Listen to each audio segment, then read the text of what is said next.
En conferencia de prensa, el presidente nacional de Morena, Mario Delgado, acusó a Xóchitl Gálvez, la candidata a la presidencia por el PRI y el PAN, de estar involucrada en un pacto de corrupción.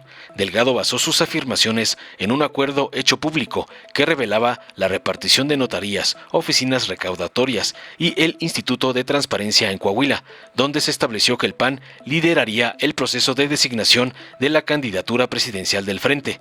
El dirigente de Morena denunció que el proceso de selección de la candidata fue una farsa montada por el PRI y el PAN, ya que el acuerdo de Coahuila ya existía previamente. Delgado afirmó que este pacto de corrupción revela un entramado complejo y bien planificado, posiblemente involucrando el desvío de miles de millones de pesos. Detalló que las peticiones de diversas instituciones como la Secretaría de Infraestructura y Obras Públicas, la Subtesorería de Fiscalización, el Instituto de Transparencia, las oficinas del Registro Civil y Recaudación, así como las notarías, estaban destinadas a facilitar sus prácticas corruptas. Enfatizando que este acuerdo expone la corrupción como un valor intrínseco de la política de la oposición, Delgado concluyó que el pacto político electoral de Coahuila desnuda a la oposición y resaltó que, a pesar de las recriminaciones hacia Marco Cortés, presidente del PAN, por haber hecho público el acuerdo, lo más preocupante es que la oposición parece considerar a la corrupción como algo normal. Veamos enseguida cómo Mario Delgado revela que la candidatura de Xóchitl por el PRIAN a la presidencia se origina de una simulación y un pacto de corrupción. Y bueno, también un agradecimiento especial pues a Marco Cortés por su sinceridad, por este tuit que pues va a ser uno de sus grandes legados como dirigente de Acción Nacional, porque se atrevió a revelar algo que sospechábamos, que el PRI y el PAN están unidos por intereses, los une la corrupción y no algún interés por el pueblo o por plantear un proyecto diferente de nación. Creo que el acuerdo político electoral de Coahuila pues los desnuda por completo a la oposición. Y lo mejor de todo es que no se dan cuenta. Es decir, hubo recriminaciones muy fuertes a Marco Cortés porque lo hizo público, pero no por lo que significa, no por lo que hay detrás.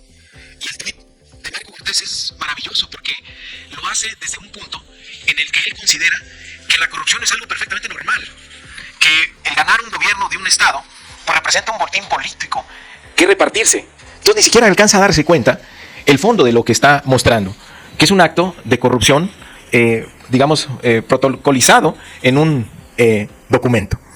Y lo más, no es que no tiene desperdicio el acuerdo, tiene varios aspectos que hay que resaltar. Primero, el párrafo inicial.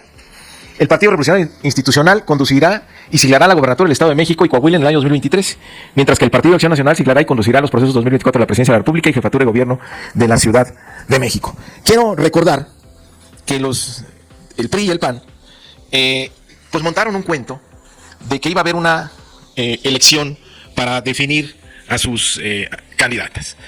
Todo un proceso. Esto, aunque no tiene fecha, pues evidentemente se firmó antes del 6 de junio del 2023, que es cuando es la elección de Coahuila. Y pues lanzan el proceso, el PRI y el PAN, el frente que conformaron, convocan a un comité organizador y señalan varias etapas que fueron cumpliendo. Pero este acuerdo ya lo tenían. O sea, todo lo que dijeron después fue una farsa, fue un montaje, fue un engaño, porque tenían pactado ya todo. Es decir, la candidata del PRI y del PAN proviene de un pacto de corrupción. Y todo el proceso que montaron fue una farsa, como algunos panistas que tuvieron dignidad lo denunciaron. Recuerdo a mi paisano, José Luis Preciado. Pero miren, del 4 al 9 de julio, ellos dijeron que empezaba la recolección de firmas. Y del 4 al 9 de julio, el registro de aspirantes. El 10 de julio, el comité organizador informó los 13 aspirantes aceptados. Del 12 de julio al 5 de agosto, les dieron el plazo para que juntaran sus firmas. 150,000 firmas en 17 entidades. Luego, el 10 de agosto, primer foro, los 4 aspirantes seleccionados que cumplieron, según esto, con las firmas. Luego iban a hacer encuestas. Del 11 al 16 de agosto, el primer sondeo para definir quiénes irían a la etapa final. Ahí, pues se fueron chutando a todos los inscritos. Gente que pues tuvo este domingo aplaudiendo como Miguel Ángel Mancera, como Santiago Krill, como Beatriz Paredes, que todos o no les habían avisado del acuerdo que ya estaba pactado, o pues jugaron el papel de comparsas. Luego hacen foros de debate con Beatriz Paredes en Tijuana, en Monterrey, en León, y pues finalmente el 3 de septiembre cancelan el supuesto sondeo que iban a hacer y todos declaran a una candidata. Pero lo que es increíble es que hayan hecho todo este proceso cuando esto quedó pactado desde antes. Fue una simulación. Y ahora dice la candidata del PRI y del PAN que ella no tenía conocimiento, que no tuvo conocimiento. Pero su candidatura proviene de un acto de corrupción. Su candidatura está manchada por la corrupción. ¿Sí? No viene de ningún proceso democrático, ya lo sabíamos. Pero ya ni siquiera es un acuerdo político que hayan hecho el PRI y el PAN. Viene de un acto de corrupción. Por eso tiene tanto valor el tuit de Marco Cortés. Por eso es el gran legado que nos va a dejar Marco Cortés. Ahora, aquí están celebrando, incluso hasta dan resultados de un sondeo de opinión. Pues esto ya estaba pactado y todos, miren, aquí, felices, celebrando lo que había detrás. Ahora, otra cosa que vale mucho la pena. ¿Por qué piden lo que piden? O sea, ¿cuál es la intención detrás? En una leída detallada y sabiendo cómo operaron durante tanto tiempo en los gobiernos panistas, en los priistas, el cártel inmobiliario, pues uno se da cuenta de lo siguiente. A ver, piden la Secretaría de Infraestructura y Obras Públicas. ¿Por qué la Secretaría de Infraestructura y Obras Públicas? Porque como dice el dicho priista, ahora panista, no me des, ponme donde hay. Pues evidentemente es pues para pedir el moche. Para pedir el moche en las obras públicas, para asignarlos a sus empresas favoritas, con las que tienen complicidad. ¿Por qué la Subtesorería de Fiscalización? Para encubrir los incumplimientos de las obras o la simulación de las obras que hacen las empresas que tienen complicidad con los funcionarios del PAN, del PRI. Así han funcionado, son las historias que hemos visto siempre. ¿Por qué el Instituto de Transparencia? Los defensores de las instituciones autónomas, de los organismos autónomos, los que se rasgan las vestiduras, defendiendo a las instituciones autónomas, ahí está. También se las reparten en los acuerdos. ¿Para qué? Para que sirva de tapadera de lo que hacen acá. ¿Qué más? Los descentralizados, los que se encargan lo mismo que en obras. La infraestructura educativa, la infraestructura hidráulica, que son montos siempre muy importantes, y caminos y carreteras. Es decir, esto es lo mismo que esto. Aquí hay presupuesto para obras. Entonces, también lo piden. Oficinas de registro civil. ¿Cómo para qué? ¿Para que registren a sus hijos cuando nacen? ¿O porque se casan muy seguido? No. Es para tener identidades falsas. Y las oficinas de recaudación, pues para robarse el dinero. Y las notarías, lo que les faltaba. ¿Dónde inician las empresas fantasma? ¿Cómo opera el cártel inmobiliario? Pues con la complicidad de notarías.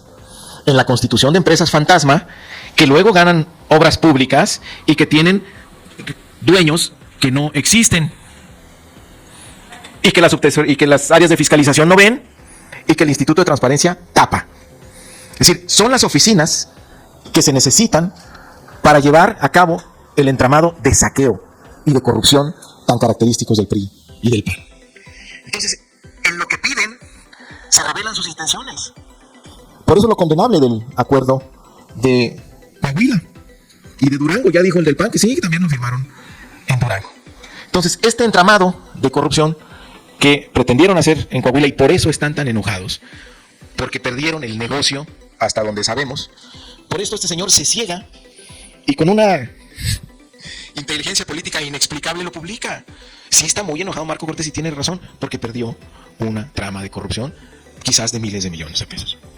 Y esto es lo que está detrás, es lo que sostiene a la candidata del PRI y del PAN. Entonces lo vamos a seguir denunciando.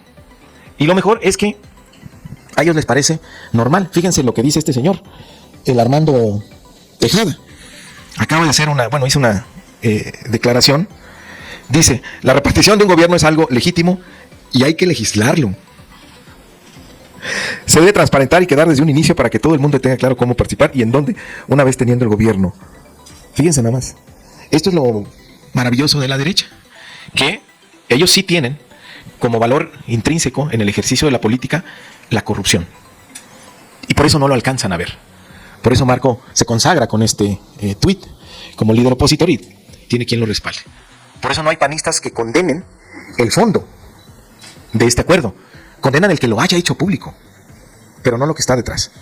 Y la verdad es que ya se fueron algunos panistas contra Marco Cortés. Cepeda, Lozano, Pancho Domínguez están pidiendo la renuncia a Marco Cortés. Yo digo, no. Fuerza, Marco. Sigue publicando tus acuerdos con el PRI para que la gente se siga dando cuenta lo que representan. Lo que siempre denunció nuestro presidente, que sus alianzas, sus acuerdos son acuerdos basados en la corrupción, en el interés. Lo que no está representado aquí es el interés del pueblo de Coahuila. Mucho menos va a estar representado el interés del pueblo de México en la candidatura presidencial que nació en este acuerdo. Así están las cosas. Por eso, obviamente, es el resultado que vemos en las encuestas. Porque la gente se da cuenta, porque el pueblo de México está muy politizado y no va a quedar en manos el destino de este país en acuerdos que hacen en lo oscurito para repartirse el gobierno como un botín. No lo vamos a permitir y no lo va a permitir el pueblo de México. Dale en me gusta, suscríbete, activa la campanita y compártelo para que más gente lo vea.